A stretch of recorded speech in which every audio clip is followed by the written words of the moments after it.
Non-red flag causes for bladder leaks. Okay, vaginal birth and a vaginal delivery is one of the highest risk factors for leaking.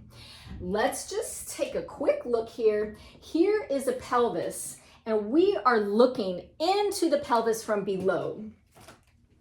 So this would be a pelvis, and this pelvis is tilted. So I'm looking into this person from below here. And here's that baby starting to engage in that canal. And then here are the pelvic floor muscles. And here is the vaginal opening where that baby is coming out. And then here is the baby's head coming out. And so look what's happening with those pelvic floor muscles. So here they are already having some expansion there and stretch. And then here they are with a baby's head coming out. Imagine the stretch that happens there to the pelvic floor muscles and the pelvic floor fascia and the nerves and all the structures down here. It's an incredible thing that our body does.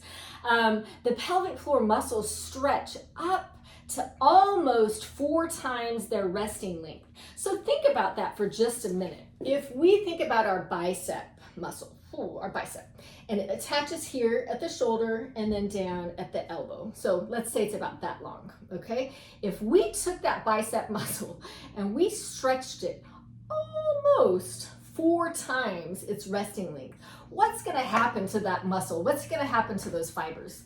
They're going to rupture. They're not going to have the extensibility to be able to stretch like that and then return to their position. So the pelvic floor is very special, but it does pose vaginal births do pose a significant risk for pelvic floor muscle and pelvic floor fascia injury. And let me say, there are many ways that we can help reduce the risk of the stretch of injuries, but it does stretch the tissue, and so that's one of the risk factors. Other risk factors may be menopause. So hormones are changing, tissue's changing, and so there's something called genitourinary syndrome of menopause. Prostate surgery, so that's where the provider will go in and take out that prostate, but they have to cut through the urethra to get that, and then they reattach the urethra, and that is most people will leak after prostate surgery. Other pelvic surgeries, and pregnancy, so up to 50% of people leak during pregnancy, and so forth. So there's a lot of risk factors, but there's hope, there's help, there's so many things that we can do. I also want you to kind of think of this. There's a whole gamut of people that may never have had a baby, that may never have had surgery, that will have leaking.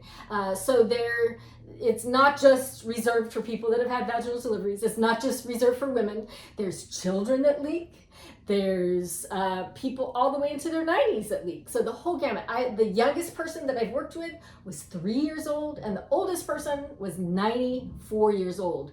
And it's way more common than you think. So you're not alone. There's hope, there's help, and identifying why you may be leaking, I think, is sometimes helpful. You may not ever be able to get to the root cause, but even if we don't know exactly what caused your leaking, we can, with pelvic floor physical therapy, we can help to identify what's happening with those structures, what's happening with your body, and then help make an individualized plan to help you achieve your goals of how to stay dry.